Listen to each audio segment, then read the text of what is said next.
Bonjour à tous. Bonjour. Bonjour. Bonjour.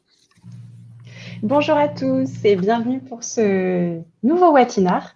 On est ravis de vous accueillir. Vous êtes très nombreux parce que je vois que vous êtes déjà 105 à nous voir. Je crois qu'il y avait presque 200 inscrits, donc on est ravis. C'est que ce sujet vous passionne tout autant que nous. Donc, pour ceux qui nous connaissent, on vous accueille pour un nouveau webinar aujourd'hui consacré au storytelling des marques. On va aller observer des médias qui nous inspirent et qu'on avait envie de partager avec vous.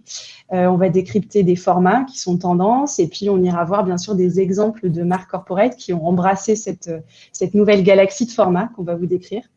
Et puis voilà, évidemment, on espère que ça sera intéressant pour vous et inspirant. N'hésitez pas à réagir dans le chat, à nous poser vos questions. On essaiera d'y répondre autant que possible. Ça va durer à peu près 45 minutes, 1 heure. Et puis, bien sûr, vous dire qu'on espère pouvoir très vite vous accueillir à nouveau à l'agence, puisque vous le savez, initialement, ce format, ce sont des watinés qui sont en présentiel. Mais là, bon, on continue évidemment les webinars. Vous pourrez bien sûr retrouver la présentation en replay. On vous enverra un lien. Voilà. Et donc, devant vous, vous avez aujourd'hui une partie de l'équipe du planning stratégique de l'agence Watt. L'agence Watt, c'est la première agence de communication indépendante corporate et RH. Nos expertises tournent autour de la marque, donc la communication externe, la communication interne, la communication de changement et puis la communication employeur.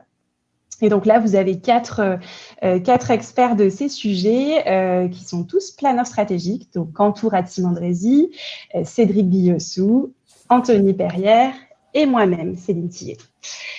On ne va pas perdre trop de temps. On va commencer tout de suite à vous parler de notre sujet du jour. Alors, la première chose, c'est qu'on voulait vous présenter une nouvelle galaxie de contenu. Alors, qu'est-ce qu'on veut dire par là ? Finalement, on a quand même une succession, si on regarde cette chronologie, de plateformes qui réinventent de nouveaux formats. Bien sûr, cette succession, elle ne veut pas dire que les précédents sont supprimés. On voit LinkedIn et Facebook qui sont dans les plus anciens sur cette chronologie, mais qui évidemment aujourd'hui sont toujours parmi les plus consultés, notamment Facebook qui est quand même toujours le major en France. Instagram, bien sûr, qui reste un des majeurs, et Snapchat qui cette année dépasse d'ailleurs Instagram en France. Donc, évidemment, ces nouveaux formats, TikTok et Clubhouse dont on va vous reparler, ils ne viennent pas complètement effacer les précédents, mais ils viennent plutôt enrichir un paysage qui devient extrêmement riche de créativité pour vous. Je vois que dans le chat, on nous demande si le replay sera mis en disposition. Oui, bien sûr. Sur notre chaîne YouTube, en fait, vous avez accès à tous les webinars que l'on a produits. Alors, qu'est-ce qui a eu une influence sur ces changements de plateforme et de format ? À notre sens, ce sont 3 tendances majeures. La première, c'est l'usage qui a changé. Bon, là, on ne vous apprend rien, mais évidemment, le fait de consommer du contenu à la fois sur desktop, sur mobile et à la télévision, l'influence de la VOD va être importante aussi. Mais ces différents usages-là vont avoir une influence sur les formats et les contenus que l'on va produire. La deuxième chose, ce sont les éléments de temporalité. Le fait qu'aujourd'hui, on travaille à la fois sur des contenus en live, des contenus en différé, qui est cette notion de flux. Et du coup aussi, parfois, on a besoin de faire des pauses dans ce flux. Et puis, le fait qu'il y ait des notifications, qu'il y ait beaucoup de push. Donc, ce deuxième élément va être très fort dans les changements de format. Et là, le troisième élément, c'est l'interaction. Et c'est presque l'élément majeur, et c'est ce que change le digital. C'est tout simplement qu'il va y avoir une immersion plus forte dans le contenu. Il va y avoir des éléments d'interaction, de conversation, c'est-à-dire que finalement, le public va autant prendre part à la création de contenu que l'émetteur. Et ça, c'est ce qui change tout, qui fait aussi qu'il y a aujourd'hui de multiples émetteurs et une horizontalité des producteurs de contenu qui fait que aujourd'hui, en tant que marque, vous avez la concurrence d'influenceurs, d'autres marques, de médias, et finalement, tout le monde peut prendre la parole sur des sujets sur lesquels vous vous sentez légitime. Ce que ça change réellement pour vous en tant que marque, donc on a mis tout, et effectivement, ça change tout. Pourquoi ? Parce que finalement, vous passez d'une audience c'est-à-dire quelqu'un qui vous écoute, qui est censé vous écouter, vous en tant qu'émetteur, à un public qui maintenant est en interaction, qui va co-créer le contenu avec vous, que vous allez engager. Donc, c'est une manière très différente de s'adresser au public. On passe vraiment de la communication à la relation. Ça fait longtemps qu'on en entend parler, mais aujourd'hui, c'est réel avec les contenus digitaux que l'on développe.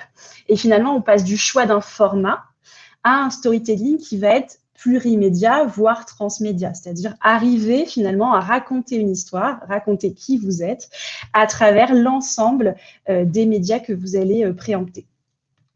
Alors, comment est-ce qu'on fait ça? Comment est-ce qu'on devient une marque relationnelle? Puisque c'est le sujet qui va nous occuper. On vous propose aujourd'hui de le traiter en 4 grandes parties. La première, ça va être comment est-ce qu'on fait pour se raconter en tant que marque. Le deuxième, ça va être comment est-ce qu'on fait pour faire réfléchir notre communauté, puisque bien souvent, on porte des sujets qui vont au-delà de la marque elle-même, et c'est plutôt ça qui va faire votre succès aujourd'hui. C'est pas forcément de parler de vous uniquement, mais bien de parler des sujets sociétaux à l'intérieur desquels vous avez un pouvoir d'action. Et puis, troisième point, d'engager le débat sur ces sujets sociétaux avec votre communauté. Jusqu'à le point 4, la conversation, c'est-à-dire vraiment discuter avec vos publics de ces sujets. Dans chacune de ces grandes parties, on va voir 3 grands éléments, à chaque fois un média ou 2 qui sont particulièrement inspirants. On va décrypter le format clé, le format tendance du moment que vous pourriez adopter. Et puis en 3, on va aller voir quelques marques qui ont sauté le pas. Voilà pour le plan et on va commencer par se raconter et je laisse la parole à Cantou pour cette partie. Merci beaucoup Céline et bonjour à toutes et à tous. Effectivement, je vais ouvrir le bal pour ces 4 grands moments qui pourraient vous intéresser. Le premier qu'on va évaluer ensemble, c'est comment se raconter, qui est l'un de vos enjeux principaux. Donc sans plus attendre, eh bien, je vous propose d'y aller ensemble. Première inspiration qui nous a vraiment marqué, c'est Melty. Un média que vous connaissez certainement, qui a su utiliser la story comme produit d'appel. Pourquoi ça nous a intéressés? Tout simplement parce qu'ils sont venus aller chercher un usage, comme le disait Céline tout à l'heure, pour réinventer tout simplement notre façon de consommer leur contenu. Pour ce faire, ils ont créé tout simplement une plateforme de call to action vers tout simplement leur article qu'ils mettent à disposition en général, mais avec un nouvel accès qui est entre guillemets génération Y et Z friendly, puisqu'en fait c'est sur un format vertical comme les stories tout simplement, pour venir découvrir très rapidement quel est le contenu et ensuite pour aller plus loin, en cliquant, on a accès directement à l'article comme vous avez pu le voir sur la vidéo. Ce qui est intéressant, tout simplement, c'est parce qu'on vient chercher les usages qui sont d'actualité, notamment comme je le disais chez les jeunes générations. Ici, c'est le format vertical qui vient rappeler ce modèle de story qui est mobile et qui accompagne le quotidien de chacun et chacune. On voit ici avec Melty qu'il est possible de réinventer en fait les formats déjà existants pour proposer un contenu intéressant. Et ici, ce qui suscite notre attention, c'est justement le format des stories. Pourquoi ça marche? Pourquoi c'est intéressant? Eh bien, tout simplement, si vous avez déjà eu accès à une story jusqu'à aujourd'hui, ça permet une véritable immersion dans le moment, dans le propos qui est tenu par l'émetteur ou l'émettrice. Ça permet aussi tout simplement de créer de l'empathie, de venir fédérer vos publics autour d'histoires, littéralement, que vous allez partager ensemble. Comme le disait Céline tout à l'heure, on est au-delà du message émis, on est dans l'interactivité avec toujours plus de spontanéité, de naturel et de relations créées avec vos publics. Vous en avez certainement entendu parler aussi. On a le Fear of Missing Out, le FOMO, puisque la stories à la base c'est éphémère. Donc tout simplement, ça va inviter vos publics à vite consommer ce que vous avez à raconter et c'est toujours intéressant pour créer un peu de mystère et surtout de désir. Enfin, comme je le disais tout à l'heure, c'est une consommation mobile, donc accessible partout et n'importe quand. Pour vous donner quelques chiffres, pour montrer à quel point c'est intéressant la stories aujourd'hui, on a quand même 33% des stories les plus regardées sur l'ensemble des médias sociaux qui ont été publiées par des entreprises. Donc c'est un véritable levier business pour vous, d'autant que 59% des entreprises aujourd'hui utilisent la stories pour gagner du trafic sur leur page de vente, comme on a pu le voir finalement avec l'inspiration Melty juste avant. Et justement, pour voir comment on peut l'utiliser, on vous a trouvé quelques exemples, encore une fois, qui ont suscité notre attention dans l'utilisation que les marques ont faite simplement des stories. Le premier exemple qui est extrêmement intéressant, d'autant que c'est une cause qui me tient à cœur, c'est Je mange pour le futur, un programme narratif qui se veut immersif, notamment grâce à la stories, pour imaginer comment tout simplement on peut venir s'alimenter de façon plus responsable pour le futur. Et pour ce faire, eh bien, on a accès via un compte Instagram au quotidien d'une héroïne fictive qui va nous raconter comment elle parvient à changer son alimentation en trouvant les bons ingrédients dans le frigo et en changeant ses usages. La Stories permet de rentrer complètement en immersion dans son quotidien et de découvrir comment elle s'y prend. Autre exemple, cette fois plus dans une démarche de campagne, on a le CNOP, donc l'Ordre des pharmaciens, qui, pour susciter des vocations et parler aux jeunes générations, a aussi utilisé le format des stories. Cette fois, on rentre dans le quotidien d'un étudiant en pharmacie, on voit comment se déroule sa journée, comment il le vit, avec les mêmes codes, tout simplement, de ces jeunes générations, créer, comme je le disais, un lien affinitaire de l'adhésion et de la fédération. Voilà comment on peut utiliser les stories aujourd'hui pour venir se raconter. Et on a un dernier exemple, on l'a gardé pour la fin parce qu'on voulait vraiment vous le partager avec grand plaisir. C'est celui de VG, The Tinder Swindler, qui est en fait une enquête créée par le média VG en s'inspirant du format stories. Alors pour la petite histoire, tout simplement, c'est un homme très malveillant en l'occurrence qui avait pour habitude de venir escroquer des jeunes femmes sur Tinder. Et pour tout simplement découvrir comment il s'y prenait et venir informer la population, le média VG a récupéré le contenu du portable de l'une des victimes et l'a utilisé pour venir raconter l'enquête, raconter comment ils s'y sont pris et comment ils ont réussi à coiffer au poteau ce monsieur. Donc comme vous pouvez le voir là sur la vidéo, on est en fait sur une plateforme web classique, somme toute, mais quand on scrolle, on découvre sur le côté les écrans verticaux, les captures d'écran de la victime, avec les conversations, les vidéos, les photos qu'elle a pu prendre, du contenu audio, du contenu textuel, qui permet de rentrer complètement en immersion dans le travail journalistique qui a été fait pour raconter tout simplement cette histoire. Donc, comme vous pouvez le voir, la story, c'est vraiment un moyen extrêmement intéressant pour vous de venir vous raconter, de venir chercher des jeunes générations, de venir aussi réinventer votre contenu, toujours dans l'optique de créer toujours plus d'interaction et surtout d'immersion. Premier élément qui nous a intéressé, c'était les stories. Un autre qui est d'autant plus intéressant et que vous connaissez bien sûr puisqu'il n'a plus d'âge, c'est le format des séries. Et pour ce faire, nous nous sommes concentrés sur un autre média que vous connaissez certainement très bien, c'est Arte. Arte, un média qu'on adore pour sa créativité, pour son inventivité et aussi pour sa capacité à prendre le tournant du digital et du numérique. Arte a réussi à s'adapter et notamment, encore une fois, à s'adapter surtout aux usages et aux tendances de consommation de ces chères générations Z et Y. Pour ce faire, ils ont simplement mis à disposition les séries qu'on a l'habitude de regarder à la télévision, voire sur Internet, sur les réseaux sociaux, là où les générations Y et Z vont aller passer le plus de temps. Donc là, vous pouvez voir à l'écran le compte Instagram Arte à suivre, sur lequel il y a des séries avec des formats courts, donc spécialement conçus pour Instagram, de manière à ce qu'on puisse consommer directement sur son portable les différentes séries d'Arte. On les a directement en accès sur le wall, sur le feed d'Instagram ou en stories directement. La façon dont Arte a utilisé les séries, c'est quelque chose d'assez inspirant et on va voir qu'on peut continuer à l'utiliser de différentes manières. En tout cas, ce que nous voulons que vous ayez en tête, c'est de voir encore une fois pourquoi c'est intéressant d'utiliser la série. Alors, vous le savez, à l'époque où on avait la trilogie du samedi dans les années 90 ou autres séries qu'on regarde le vendredi soir, c'est un rendez-vous régulier, un rendez-vous qu'on attend tous. Donc, la série, c'est vraiment le moyen de créer quelque chose de quotidien avec vos publics et ça marche, ça a toujours marché en littérature, en cinéma, à la télévision. Comme pour les stories, ça vient créer du lien, ça vient créer surtout de la préférence. On partage un contenu affinitaire avec le public. Par ailleurs, encore plus que les stories, j'ai envie de dire, on vient enrichir et nourrir l'univers de marque. On fait plus que du brand content, on ne fait pas de la promotion, on n'est pas centré sur le produit, on vient vraiment partager une histoire et ce sur le long terme.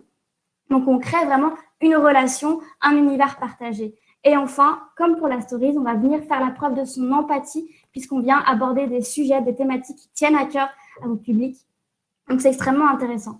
Pour la petite histoire, des chiffres sur les séries, on en a beaucoup. Néanmoins, vous l'avez vécu comme nous, comme moi. Malheureusement, nous avons eu la crise générée par la Covid-19, ce qui, du fait du confinement, nous a amené à consommer énormément de séries. Et contrairement à ce qu'on pourrait croire, ce n'est pas uniquement les jeunes qui ont augmenté leur consommation, même s'ils étaient 70%.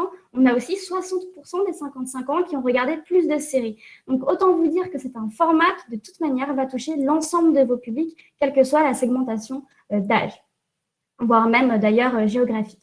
Et maintenant, sans plus attendre, regardons d'autres exemples de comment utiliser la série aujourd'hui avec le fameux twist des réseaux sociaux et des jeunes générations dont on entend beaucoup parler. Le premier exemple qui nous a marqué, c'est Welcome to the Jungle. Donc, Welcome to the Jungle qui est consacré au monde du travail, à la marque employeur, à comment, en tant que candidat, faire sa place sur le monde, somme toute, tout simplement la jungle du monde du travail. Welcome to the Jungle a créé sa propre plateforme de séries à la Netflix ou à la Amazon, qui est Welcome Originals, et qui permet chaque mois, vous avez certainement l'habitude aujourd'hui, d'avoir accès via un abonnement à de nouveaux contenus sous forme de séries qui parlent justement des enjeux du travail, qui peuvent être inspirants, qui peuvent présenter des personnes qui ont eu des parcours intéressants ou atypiques, de manière à se nourrir sur le sujet et à venir s'inspirer. Autre usage de la série, cette fois plus dans un univers de campagne, on a l'association des journées de la schizophrénie qui a créé toute une campagne de sensibilisation sous forme de série. Ce qui est extrêmement intéressant puisque là, on parle d'une maladie qui est parfois pétrie de préjugés, on a du mal à comprendre. Le format série permet de rentrer en immersion dans le quotidien d'une jeune femme qui est atteinte de schizophrénie. Et donc, tout simplement, on crée de l'empathie, on comprend davantage. Et une fois qu'on a eu accès à la série, bien sûr, il y a énormément de contenu médical et scientifique qui vient ancrer le discours et nourrir la campagne de sensibilisation. Donc, comme vous pouvez le voir, la série, c'est un moyen de se raconter, c'est un moyen de sensibiliser, c'est un moyen de faire du brand content et de venir rajouter du contenu intéressant pour vos publics. Donc, stories comme séries, c'est les meilleurs moyens aujourd'hui pour se raconter et vous pouvez les détourner autant de fois que vous le souhaitez. Et maintenant, je vais laisser la parole pour la deuxième partie qui nous intéresse, comment se faire réfléchir. À toi, Céline. Oui, il y avait une petite question de Céline Simon sur le B2B. Je pense que l'exemple de Welcome to the Jungle est une bonne réponse. C'est-à-dire qu'ils ont réussi à détourner le format série pour afficher leur expertise sur le futur du monde du travail. Ça, c'est quelque chose qui peut très bien fonctionner en B2B. C'est-à-dire que finalement, c'est ne serait-ce que... c'est ni plus ni moins que afficher son expertise sur un domaine sur lequel ils sont légitimes auprès d'une cible qui peut être B2B et ils sont simplement détourné le format puisqu'ils ont utilisé un format série plutôt que de le faire sous forme, on va dire, de longues grilles, de format long, d'articles longs sur LinkedIn par exemple, comme on a l'habitude de le faire en B2B. Donc, c'est finalement une manière comme ça de retourner, d'utiliser un format peut-être en effet un peu moins classique en B2B, mais finalement qui permet de prendre la parole sur un thème qui est assez similaire à ce qu'ils auraient fait peut-être sur un LinkedIn Pulse, sur Medium ou peut-être sur Madines ou des médias plus business. Voilà. Alors, pour reprendre le cours de notre présentation, le deuxième point, mais justement, ça va peut-être vous intéresser justement sur le B2B, c'est comment est-ce que le média, comment est-ce que la marque arrive à faire réfléchir son audience. Alors, premier média qui nous a intéressés, c'est le maître en la matière, hein. C'est le New York Times.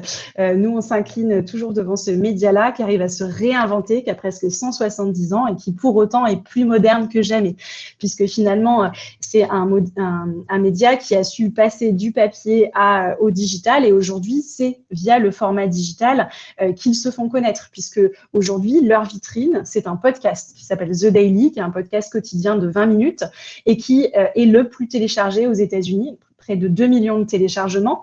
Donc, on est vraiment sur finalement un média qui a fait sa mue digitale de manière très forte. On vous a mis bien sûr les célèbres long grid. On ne va pas revenir sur ce format parce que c'est quelque chose qui est tendance depuis un petit moment, mais on vous l'a mis parce que c'est très représentatif finalement de ce storytelling à la New York Times, très interactif, très immersif. Là, on vous avait mis l'exemple du long grid sur Notre-Dame. Mais on va plutôt vous parler de ces deux formats que sont le podcast et puis les newsletters. Sur les newsletters, le New York Times en a près de 70. Donc, c'est sûr que là, on est sur une grosse équipe de rédaction. Du côté des marques, on peut rarement être aussi fourni. Mais pour autant, ce qui nous intéresse, c'est leur manière d'utiliser les newsletters. Donc, bien sûr, ils en ont créé une pendant la crise du coronavirus, comme à peu près tous les médias, mais ils l'ont aussi détourné. On vous a mis là l'exemple de 7 jours pour parler des femmes. En fait, c'est une newsletter qui se déroule uniquement sur 7 jours. Vous vous abonnez et pendant 7 jours, vous allez avoir chaque jour une prise de parole de femme qui va porter un regard sur ce que c'est qu'être une femme aujourd'hui. En fait, ce qui nous intéresse là-dedans, c'est que c'est finalement la création d'un média un peu éphémère, mais qui va créer un rendez-vous pendant une semaine. On va réfléchir à un sujet. Donc, dans cette dynamique de réflexion, on trouve que c'est quelque chose qui pourrait se transposer à l'entreprise. Le deuxième exemple qu'on voulait vous montrer, c'est un exemple plus sonore. Est-ce que Simon, tu peux nous mettre la vidéo justement pour qu'on puisse l'écouter ?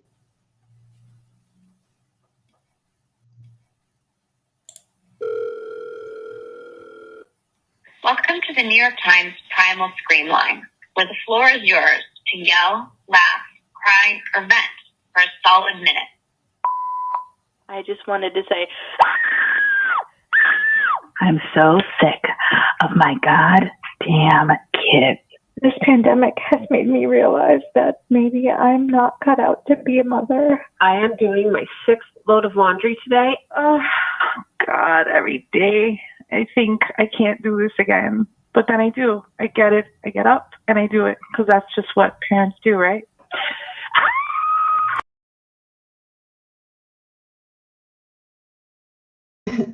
Hop, voilà, donc vous voyez que là, on est sur un format audio qui n'est pas du podcast. Là encore, c'est plutôt un détournement, mais ça nous a paru très intéressant parce qu'on est sur un format hybride qui utilise le son pour introduire une réflexion. Donc là, on est sur la crise de la parentalité pendant la crise du Covid. Et donc, finalement, on va rentrer par le son qui permet d'apporter un témoignage qui est très vivant, complètement immersif. Et puis ensuite, il va y avoir un article de réflexion et de décryptage derrière. Donc là, ça nous a paru être un détournement finalement du son très, très intéressant. Et bien sûr, vous nous voyez venir, on va vous parler plus tard du podcast.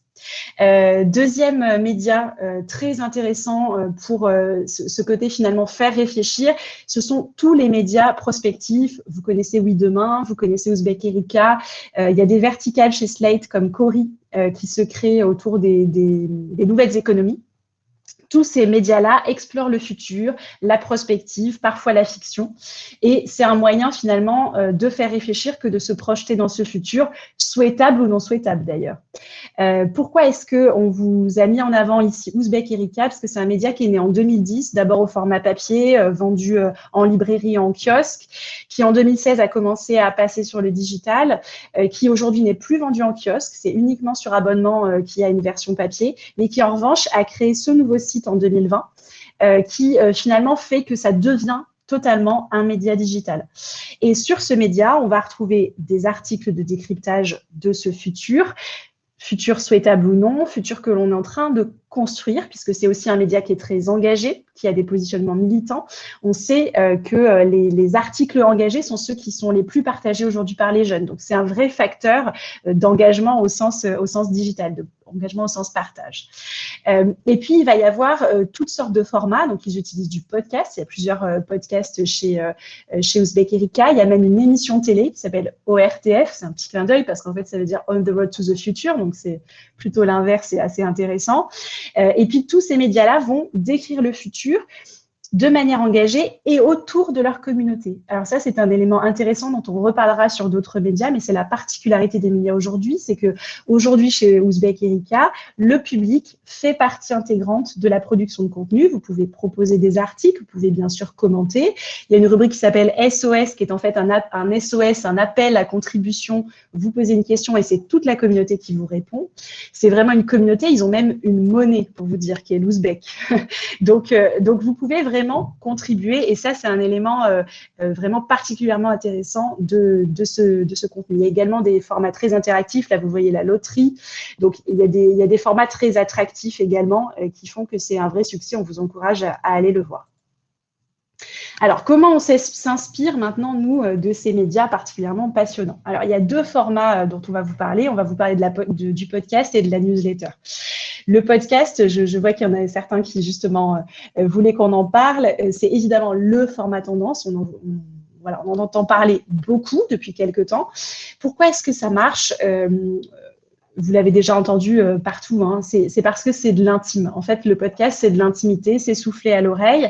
Mais pour nous, ce qui est intéressant, c'est que ça emprunte à la fois à la radio, qui reste très affinitaire, hein, c'est un média très apprécié, toujours, et ça emprunte à la subjectivité d'Internet. C'est-à-dire que bien souvent, les podcasts sont portés avec le jeu.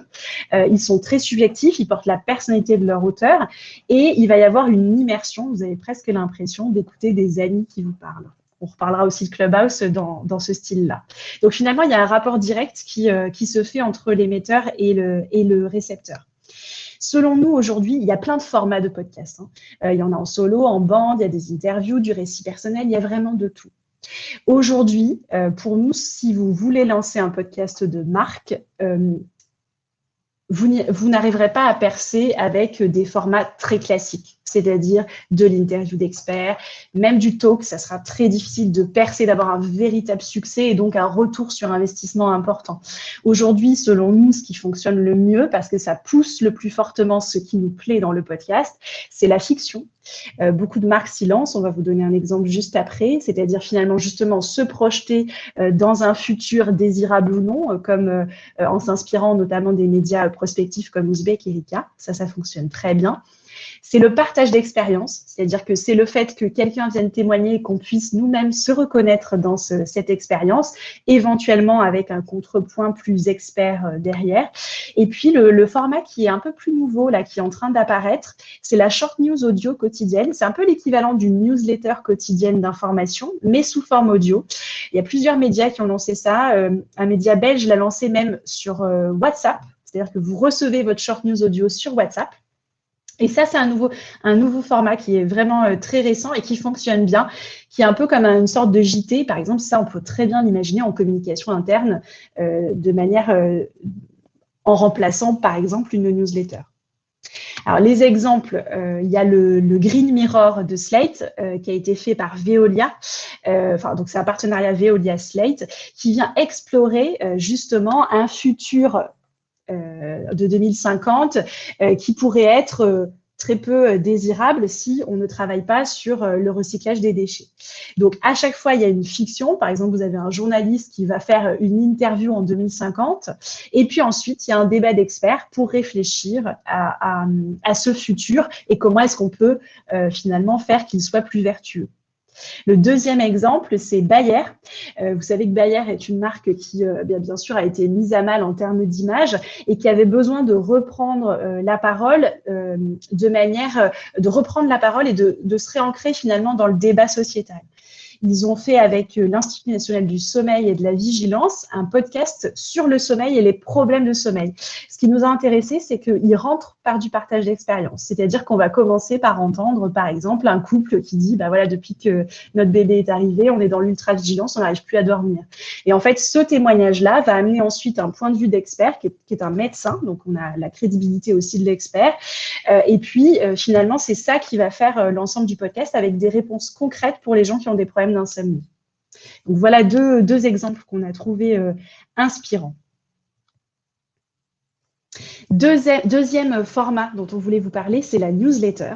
Alors, la newsletter, c'est pas nouveau, hein, c'est un format qui est très, très vieux, mais qui est revenu sur le devant de la scène en 2015 en France et en 2011 aux États-Unis, notamment via TTSO, que vous connaissez probablement, et Brief Me, qui ont relancé finalement la machine. Et il y a eu un nouveau redépart de cette newsletter pendant le confinement, avec un boom réel, c'est-à-dire que à peu près tous les médias ont lancé pendant le confinement une newsletter pour restaurer le lien, garder finalement ce lien avec leurs lecteurs. De notre côté, auprès des marques avec lesquelles on travaille, on a beaucoup travaillé aussi sur des formats newsletter pour finalement conserver ce lien avec les collaborateurs qui étaient en télétravail. Et pourquoi est-ce que ça a un succès aussi important, la newsletter? C'est assez intéressant finalement, c'est parce que c'est un outil qui est complètement à contre-courant. C'est-à-dire que c'est un rendez-vous qui est court, qui est personnalisé, qui est direct et qui passe pas par les réseaux sociaux. Enfin, donc finalement, d'une certaine manière, on n'a pas d'intermédiaire. C'est un rendez-vous qui est très personnalisé. C'est en ça qu'il est très proche du podcast. En fait, on peut aussi avoir un véritable ton spécifique sur une newsletter. C'est le cas de TTSO, qui a un ton très particulier. Vous connaissez peut-être Tech Trash, qui est aussi, voilà, qui a cette identité très marquée, assez incisive. Donc, finalement, vous pouvez faire d'une newsletter un véritable média avec un ton, comme sur le podcast. Et enfin, c'est finalement un média, je disais, complètement à contre-courant. C'est-à-dire que c'est de l'écrit dans un monde d'images. D'ailleurs, bien souvent, elles ne sont pas très jolies, la newsletter, et ce n'est pas ce qu'on leur demande finalement. C'est un monde qui est fini, à l'opposé finalement du flux constant des réseaux. Et puis, c'est finalement pas très interactif. Maintenant, on voit parfois des sondages, quelques questionnaires, mais finalement, on n'a pas forcément de véritable interaction comme on peut avoir sur les réseaux. Donc, finalement, c'est aussi ce qui en fait sa particularité et ce qui fait son succès. C'est qu'elle est un peu à contre-courant, finalement, de ce qu'on peut trouver sur les réseaux. On va vous montrer là encore des exemples réussis. Alors, à notre sens, intéressant, la Fabrique de la Cité, qui a créé une newsletter, c'est le think tank de Vinci, qui vous propose une newsletter de réflexion et d'études. Alors là, on est sur un vrai format qui peut intéresser, par exemple, le B2B. Là, on est clairement sur un format B2B, puisque c'est une newsletter qui est envoyée aux abonnés, mais qui va viser, je pense, plutôt les élus, plutôt les institutionnels, les décideurs publics, et qui vient faire réfléchir sur le futur de la ville avec des études qui sont mises en avant, à la fois des études en propre, mais aussi du reuse ou du partage d'études que le think tank a trouvé intéressantes. Deuxième exemple, c'est Bulle d'air, le format de Santé publique France, qui est une newsletter de communication interne et qui a été créée justement pendant le confinement pour maintenir le lien entre les collaborateurs avec justement des formats un peu d'évasion, à la fois vous voyez, des témoignages de collaborateurs avec des formats qui sont pris sur le vif, via webcam, etc., un petit peu de BD, un petit peu d'articles, et ça permettait finalement justement de s'aérer, mais aussi de se retrouver. Je vais passer la parole à Cédric pour notre troisième thème, qui est engager sa communauté. Alors, ce qui nous intéresse ici, c'est ce paradigme entre les médias tradis et les anciens médias qui pensent en termes d'audience encore, et ces nouveaux médias qui viennent essentiellement du digital, qui eux pensent en termes de communauté et d'engagement de communauté. Et c'est ce qui change fondamentalement aujourd'hui, que ce soit en termes de manière de penser, de manière de produire du contenu. C'est vraiment un nouveau paradigme auquel on va s'intéresser tout de suite. Pour ce faire, on a décidé de prendre l'exemple de Loopsider. Loopsider, c'est un média français, pour le petit historique, qui a 3 ans maintenant, et qui totalise 1,5 milliard de vues par an sur ses vidéos, et qui justement fédère plusieurs communautés. Et si on additionne les communautés de Loopsider, ça représente quand même 5 millions de personnes. Comme je le disais, Loopsider totalise des vues, puisque c'est un média qui propose uniquement de la vidéo et de la vidéo sociale. Et pour ce faire, ils sont présents uniquement sur les réseaux sociaux, au travers de 3 grandes communautés. Ce qui est assez intéressant, c'est qu'eux arrivent à profiler leur communauté en fonction des canaux. Donc, ils ont une communauté sur Facebook, une communauté sur Instagram, une communauté sur Twitter, et d'autres plus petites communautés sur, par exemple, TikTok ou Snapchat. Et en profilant ces communautés, ils arrivent à percevoir des centres d'intérêt. Typiquement, la communauté Loopsider Facebook, c'est une femme trentenaire plutôt qui habite en région. Et de fait, la production de contenu va être différente pour ce persona, on va dire, que par exemple pour le persona Loopsider Twitter. Et c'est là où c'est très intéressant parce que eux se définissent au travers de leur communauté. Et ils se pensent comme un média horizontal, là où les médias traditionnels, même sur les réseaux sociaux aujourd'hui, sont très descendants, très verticaux. Eux sont un média horizontal puisqu'ils abordent des thématiques pensées pour plaire à leur communauté. et donc pour générer de l'engagement. Je vais m'expliquer. Parce que Loopsider ont une petite recette secrète qui n'est pas si secrète que ça, mais qui est un peu leur motto, qui est regarder, comprendre et partager. Regarder, ça tombe sous le sens parce que c'est un média de l'image qui propose uniquement des vidéos, et des vidéos qu'on appelle vidéos sociales, puisque pensées pour répondre au code des médias sociaux. C'est un média d'information, donc forcément, le contenu qu'ils produisent doit être compréhensible, d'où le mot d'ordre comprendre. Pour eux, un contenu qui fonctionne de manière journalistique, c'est du contexte plus des faits, égale une compréhension de la part des membres de leur communauté. Et le troisième mot qui est là, révolutionne un peu la manière de penser les médias, c'est partager. Puisque justement, grâce à la data, ils arrivent à faire émerger des signaux faibles qui vont driver la création de leur contenu en se posant cette question qui est simple mais complexe à y répondre, c'est qu'est-ce qui intéresse cette communauté? Et justement dans le but que la communauté s'approprie le contenu et le Saint Graal, c'est qu'elle le partage. Et justement, en fait, pour ce faire, ils ont la capacité à analyser ou post-analyser leur création de contenu pour comprendre ce qui a marché, ce qu'il faut améliorer, etc. Typiquement, dans une interview, le fondateur de Loopsider expliquait qu'ils se sont rendus compte que le contenu économique, enfin qui traite d'économie, n'intéressait absolument pas leur communauté. Et de fait, ils vont mettre certains sujets de côté, tout en gardant une ligne éditoriale qui leur est propre, évidemment, puisque c'est un média qui se dit tout de même engagé. Mais cet engagement ne vient pas initialement de leur ressort, mais justement parce que leurs communautés sont engagées. Donc c'est ce cercle qui crée tout un engagement. Voilà. Et on va s'intéresser du coup à ces formats de vidéos sociales. C'est pas un format si nouveau que ça, puisque vous le connaissez tous en France, ce format de vidéo carré sous-titré qu'on appelle plus communément format de vidéo à la brute. Ça fait un moment qu'il s'est installé dans le paysage français. Il est arrivé des États-Unis avec un média qui s'appelle Now This News. Et puis, il commence à se propager un peu plus dans le monde puisque Brut prend de l'importance à l'international.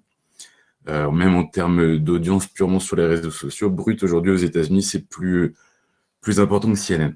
Donc, preuve que ce format est très, très impactant et très engageant. Et justement, pourquoi ce format vidéo carré sous-titré marche, c'est Guillaume Lacroix, le PDG de Brut, qui l'explique très bien. Parce que selon lui, en fait, c'est un format qui est pensé déjà pour l'usage.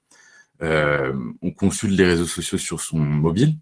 Du coup, sur mobile, le format carré n'est pas anodin. Et les sous-titres, évidemment, puisqu'on peut être dans les transports et consulter ses réseaux sociaux, tomber sur une vidéo, et ben, en fait, on n'a pas le son. Donc, l'importance des sous-titres est vraiment primordiale. Et il explique aussi leur succès par le fait que on est sur du contenu assez simple. On s'y reconnaît en fait. Parce que c'est pas du contenu surproduit comme on peut penser à un documentaire ou un reportage. C'est vraiment comme Loopsider le pense, c'est du contexte, des faits, égale un contenu compréhensible. Et de fait, on se l'approprie à la manière d'une story, par exemple. Donc, c'est très proche de nous. Mais bon, c'est pas aussi simple que ça. Parce que si on regarde le triptyque, la vidéo sociale, c'est pour un média de l'information, évidemment, mais c'est aussi une forme de storytelling qui lui est propre, qui comprend des éléments fondamentaux comme les sous-titres, un format carré, etc. Et il y a un troisième aspect à ces vidéos sociales, c'est l'aspect purement marketing en fait, puisque si on prend l'exemple de Loopsider, pour analyser leurs vidéos, Ils ont quand même un pôle de data analyst, eux l'appellent mathématiciens en fait.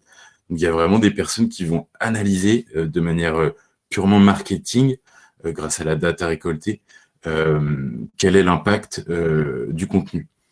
Donc c'est vraiment un triptyque hyper fondamental. On a vu émerger un second format de vidéo sociale, avec notamment l'avènement de TikTok entre 2019 et aujourd'hui, un format qu'on appelle plus communément bite size, donc c'est un format de vidéo un peu snack qu'on consommerait sur le pouce, et qui vient un peu chambouler ce modèle de vidéo sociale à la brute, puisque en fait il a des codes très propres. C'est un savant mélange de mise en scène très simpliste, et souvent mêlé à de la vidéo un peu entêtante, ce qui crée un nouveau terrain de jeu en fait pour les marques. Et c'est Andrew Nelson, le directeur Insight de chez Kantar, qui l'explique assez bien, puisque pour lui, ce format de vidéo à la TikTok, c'est la combinaison unique d'une nouvelle créativité. Une créativité qui provient de la plateforme et de ses communautés, en fait. On a un public très divers sur TikTok, et chacun a ses codes, en fait, et construisent eux-mêmes de nouveaux formats. Formats auxquels on peut prendre part en tant que marque. Et justement, en fait, tous ces nouveaux formats émergents sur TikTok peuvent être un terrain de jeu, un nouveau terrain de jeu en fait pour les marques, si tant est qu'on est d'accord d'utiliser ces codes qui sont propres à la plateforme. Pour engager une communauté, il y a un exemple qui est assez parlant. C'est l'exemple de Air Liquide qui, eux, ont décidé de lancer un média en propre qui s'appelle Change. C'était un pari osé puisque ce média traite de l'hydrogène et de son importance dans le mix énergétique. Alors c'est un média qui est présent sur Facebook et qui emprunte à tous les codes de ces nouveaux médias. Donc on retrouve que ce soit des long reads, de l'audio, de la vidéo sociale à la brute, etc. Donc voilà, en B2B, même en B2C, c'est quelque chose qui est tout à fait possible pour vous, si tant est qu'on accepte d'utiliser les codes qui sont propres à ces formats et à ces communautés. Et en l'occurrence, le cas de ce média par Air Liquide, c'est un sujet très spécifique, l'hydrogène dans le mix énergétique. Et ben, c'est quand même une communauté de 75 000 membres.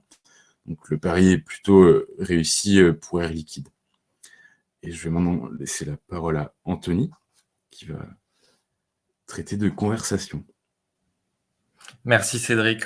Quatrième enjeu et dernier enjeu dont on voudrait vous parler aujourd'hui, c'est finalement celui de la conversation. Alors, quand on parle de conversation, si on est tout à fait honnête, c'est vrai que ça a souvent été un buzzword dans les sphères marketing. On a notamment parlé, souvenez-vous de la frise que Céline montrait au départ, de médias conversationnels ou de plateformes conversationnelles quand Facebook, Messenger, WhatsApp et autres se sont lancés.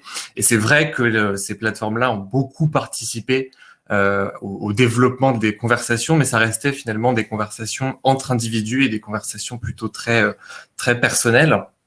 Là où aujourd'hui on commence à voir un petit peu des changements, c'est que les conversations peuvent être hébergées aujourd'hui par des marques, par des médias, et de plus en plus les marques peuvent essayer de s'immiscer dans ces conversations-là avec l'aide de nouveaux formats.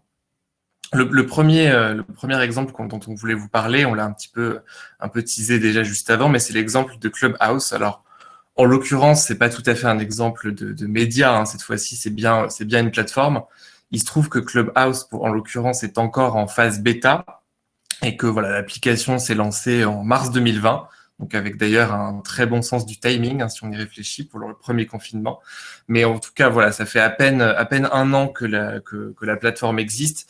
Il n'y a pas encore aujourd'hui forcément de grandes best practices en termes de médias ou de marques qui émergent, mais on voulait quand même évidemment vous mentionner, vous parler de cette plateforme-là qui est hyper intéressante. Donc pour ceux qui ne la connaissent pas, Clubhouse, qu'est-ce que c'est? C'est en fait un principe assez simple de salle de discussion en live. Donc le live ici vraiment, il est travaillé autour de la notion d'exclusivité, c'est-à-dire que pour accéder à un live, vous devez absolument vous enregistrer, vous inscrire et être présent à l'heure du live dite. Une fois qu'il est passé, il n'y a aucune possibilité de le rediffuser, aucune possibilité de le réenregistrer. C'est finalement un petit peu l'inverse du podcast qu'on présentait tout à l'heure. Alors, on a beaucoup parlé de Clubhouse récemment dans les articles un peu business.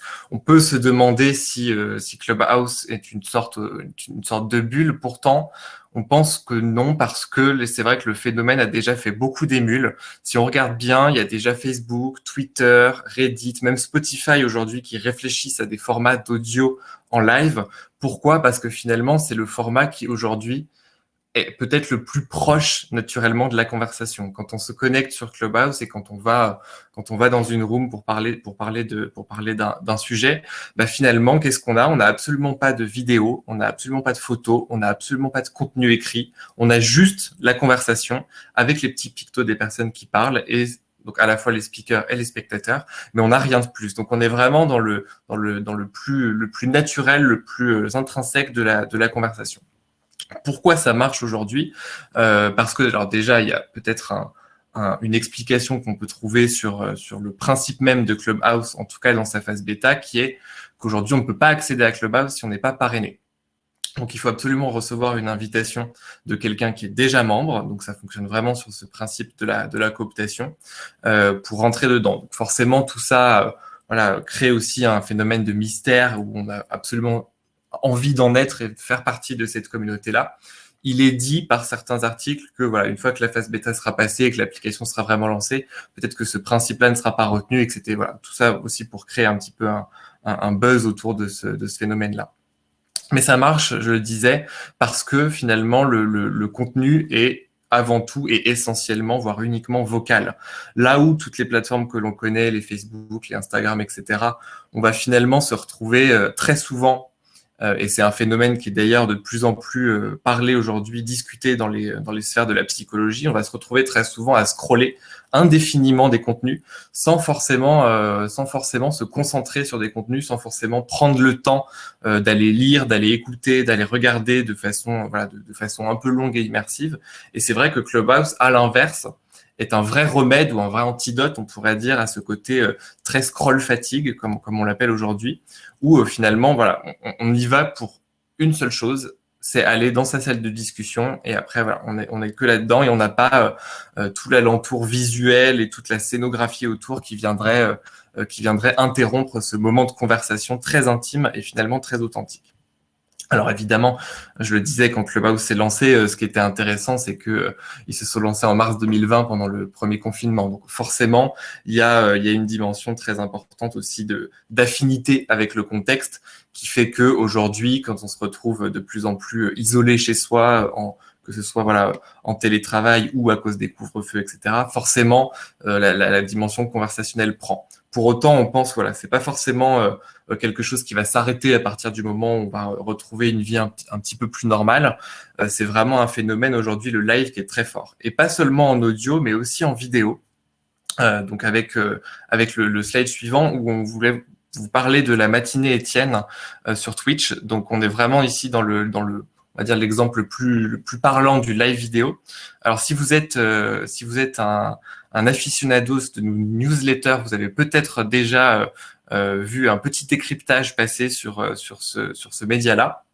Sinon, je vous invite à vous y abonner. La matinée Étienne, en fait, pour ceux qui ne le connaissent pas, en fait, c'est le journaliste Samuel Etienne qui officie habituellement sur France Info, mais qui est aussi l'animateur de Questions pour un champion sur France 3, qui a décidé, en fait, il y a quelques mois, de se lancer seul sur Twitch et d'y animer sa propre revue de presse.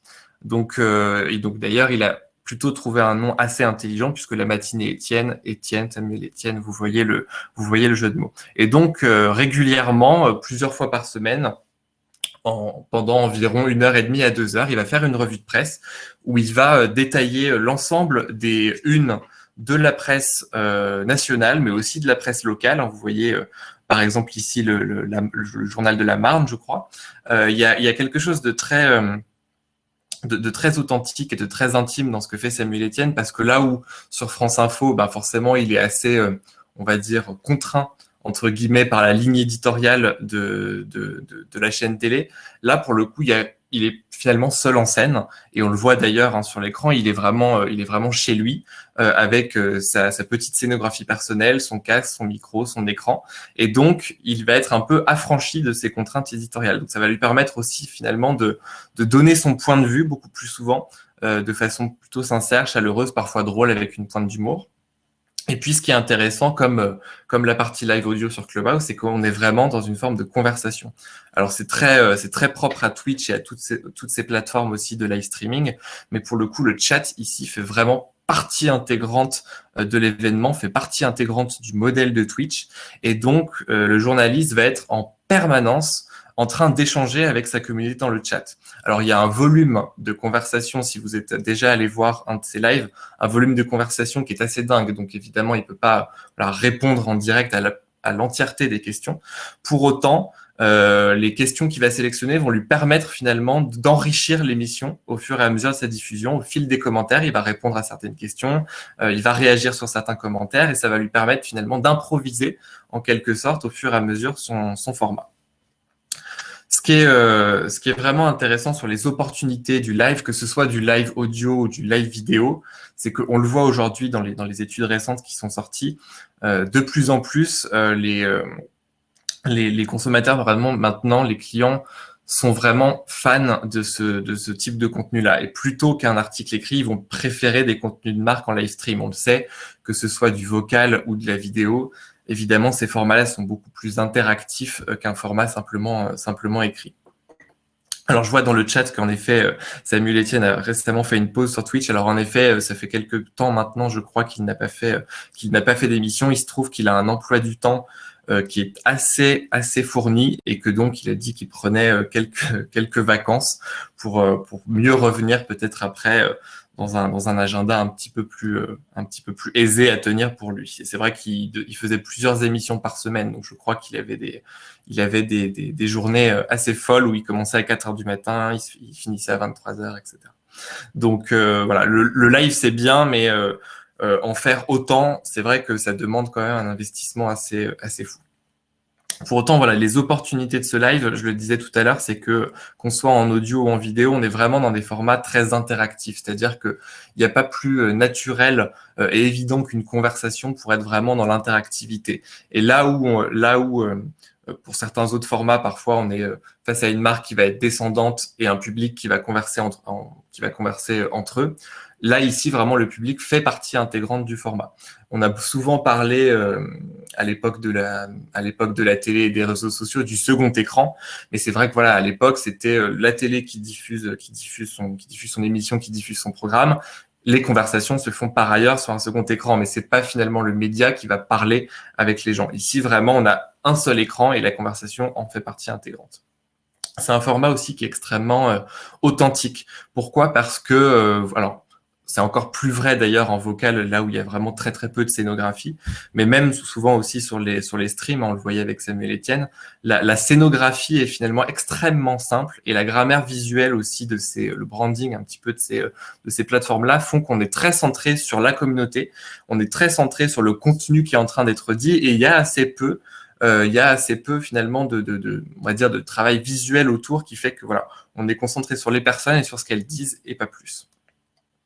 C'est un format aussi qui est très affinitaire parce que, et ça c'est très très vrai sur Clubhouse, hein, si vous avez l'occasion de vous y inscrire et d'aller regarder, c'est des formats qui sont extrêmement spécialisés sur vraiment de nombreuses verticales. Hein. Sur Clubhouse en l'occurrence, vous avez de nombreuses thématiques, que ce soit des thématiques sportives, des thématiques entrepreneuriales, des thématiques de cuisine, etc. Enfin, vraiment, peu importe votre passion ou votre domaine de spécialité, il y aura des salles de discussion pour vous.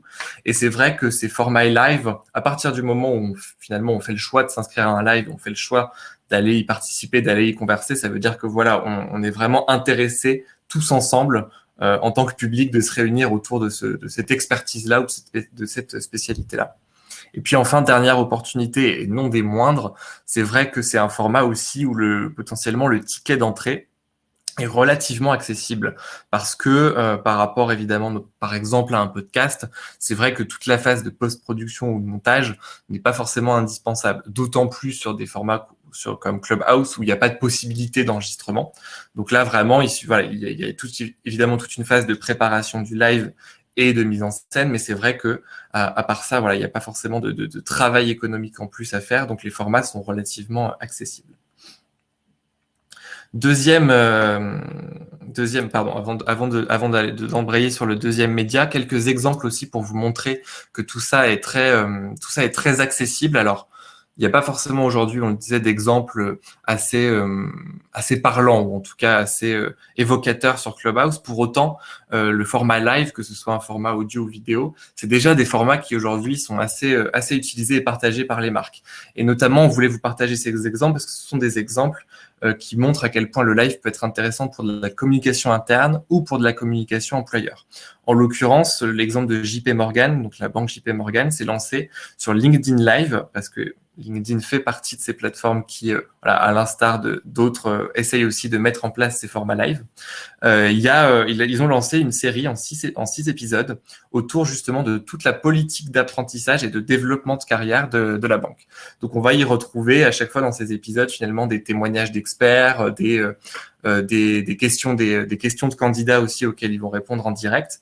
Et ces formats ont été enregistrés et ensuite intégrés sur la plateforme, sur l'espace carrière de la banque. Et ça fait aussi un contenu assez vivant, qui est pas le contenu habituel aussi qu'on peut trouver parfois sur les sites carrière, où on sent que on s'est immergé dans quelque chose qui a été très vivant, où il y a eu de la conversation entre les participants. On a des formats aussi très plus simples et des formats qui existent depuis un peu plus longtemps. C'est le cas par exemple du Crédit Agricole Centre France, qui déjà depuis 3 ans a décidé de transformer son magazine mensuel en magazine audio live, dans lequel finalement ils vont avoir tout un tas de contenus différents. Ils vont avoir par exemple des portraits de collaborateurs, ils vont avoir par exemple du partage d'actualité. Le président aussi du Crédit Agricole Centre France l'année dernière a fait ses vœux de fin d'année via cette radio. Donc, on va parler de radio live. Ça permet vraiment de cimenter aussi une culture d'entreprise qui se vit aussi à travers un format beaucoup plus vivant et beaucoup plus interactif.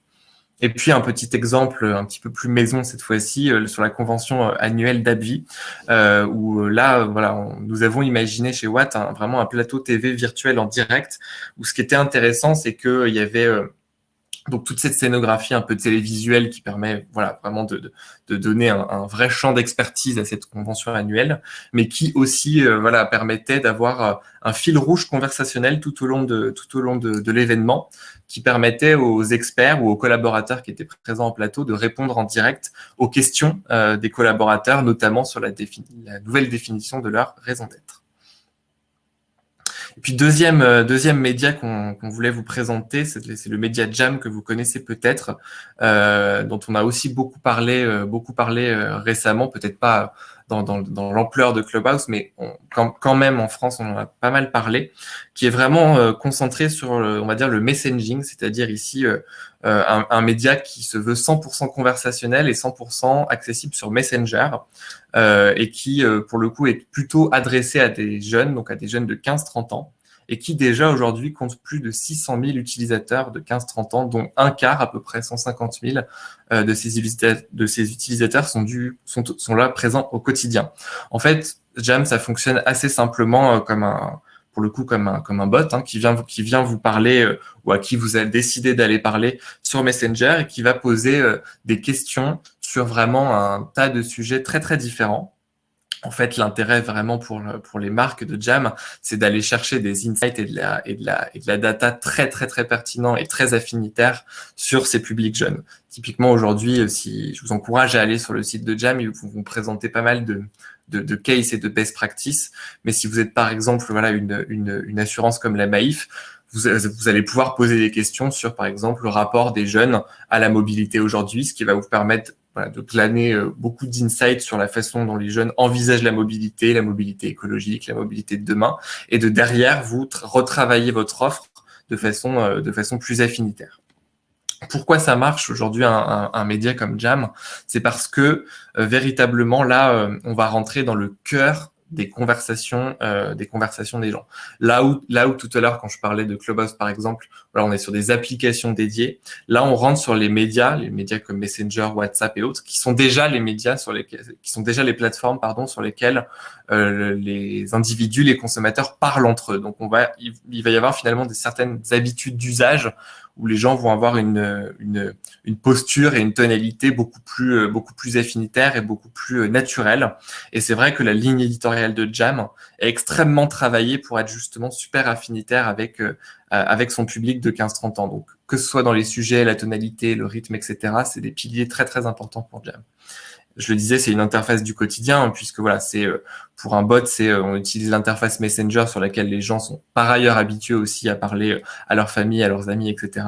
Et puis, ce qui est intéressant, c'est que le messaging, notamment par rapport au mailing, par exemple, quand on veut interagir avec une marque, c'est que c'est un format beaucoup plus direct et beaucoup plus court, beaucoup plus accessible. C'est-à-dire que les conversations ici vont durer quelques minutes à peine. Il va y avoir environ entre 4 ou 5 interactions et on va être directement dans le cœur du sujet. Ce qui est intéressant sur le messaging en particulier en termes d'opportunités, alors de la même façon tout à l'heure que pour le live, c'est que de plus en plus dans les études, on voit qu'une part majoritaire des consommateurs aujourd'hui vont préférer contacter une entreprise par de la messagerie, donc par des bots, plutôt que par mail. Et c'est vrai que en termes de chatbot aujourd'hui, il y a eu vraiment un bond technologique qui a été fait sur les dernières années, notamment avec les intelligences artificielles. Je pense par exemple à IBM Watson, où vraiment on a une maîtrise aujourd'hui du langage naturel qui est assez folle et qui permet vraiment de faciliter la compréhension du langage humain et finalement l'usage pour n'importe quel type de public, d'aller s'adresser à un bot qui va le comprendre et lui répondre assez naturellement. Je le disais aussi juste avant, c'est vrai que c'est un format qui est beaucoup plus immédiat par rapport à un mailing ou par rapport à une boîte vocale téléphonique. C'est sûr que le temps d'attente, notamment par exemple pour des services clients, est extrêmement réduit par rapport à des canaux classiques. Et puis un format aussi peut-être un peu plus collaboratif. C'est vrai que sur le volet professionnel, les applications de messaging, je pense à Teams, on pense à Zoom, on pense à Slack aussi, ont énormément connu de croissance pendant le confinement et c'est bien normal. Mais c'est vrai qu'aujourd'hui, si on adjoint à cette partie messaging des outils collaboratifs de type tableau blanc ou autre, c'est vrai qu'on peut se retrouver avec des outils qui sont vraiment collaboratifs, où la conversation va être vraiment au service de la création d'un projet commun. Quelques exemples de marques qui ont testé et approuvé ce messaging avant de conclure. 2 exemples de bots, de chatbots en l'occurrence. Le premier qu'on voulait vous présenter, c'est un bot qui s'appelle Aria, qui a été créé par l'Opéra de Paris et qui en fait a un but assez pédagogique et assez, on va dire, vulgarisateur de l'opéra. Il vise vraiment à faire découvrir l'opéra au plus grand nombre. Donc, c'est sous la forme d'une application cette fois-ci. Donc, on télécharge l'application et on va interagir avec un bot qui finalement, à travers des quiz, des jeux concours, des pushes de contenu, des petites vidéos interactives, va essayer de donner des clés pour mieux comprendre les œuvres et aussi s'immerger dans les coulisses des représentations. Et on voit à quel point le bot est beaucoup plus affinitaire. Là, typiquement, vous voyez à l'écran un exemple de comparaison avec Star Wars. Voilà, les contenus et la façon de parler de ce bot sont beaucoup plus affinitaires avec des publics jeunes, des publics de 15-30 ans, pour essayer justement de les rapprocher d'un univers qui est celui de l'opéra, qui est perçu comme assez distant et assez élitiste. Donc le bot peut être assez utile pour ça. Et puis un deuxième exemple maison, qui est celui de l'armée de l'air et de l'espace, où on a imaginé à l'agence un chatbot aussi qui cette fois-ci avait vraiment une vision de recrutement qui en fait permettait d'accompagner le recrutement des futurs candidats de l'armée de l'air et de les diriger en fait de façon personnalisée vers les offres qui leur correspondaient. Et ce qui est intéressant aussi, c'est que à la fois d'un point de vue utilisateur, quand on est candidat, c'est peut-être beaucoup plus facile et beaucoup plus évident d'aller interagir en quelques minutes avec un bot pour trouver l'offre qui correspond plutôt que d'aller scroller indéfiniment dans les job boards. C'est aussi intéressant parce que on sait qu'on va avoir une recommandation un peu plus personnalisée. C'est aussi encore plus intéressant parce qu'on peut poser des questions qui sont parfois des questions auxquelles on n'a pas les réponses directement dans les fiches de poste. Ça, c'est le premier point de vue. Mais le deuxième point de vue, c'est aussi intéressant pour les services RH qui sont derrière parce que potentiellement, ça permet aussi de les désengorger et d'avoir quand même un outil qui vient travailler en amont l'ensemble des parcours de recrutement candidat et de faire finalement le tri aussi à la place des services RH qui peuvent ensuite se concentrer sur la qualification des candidats retenus. Et voilà pour la partie conversation. Je laisse peut-être la parole à Céline pour conclure. Oui, alors merci beaucoup d'avoir été avec nous. On a dépassé un tout petit peu notre temps. Si vous nous connaissez, vous savez qu'on est des passionnés.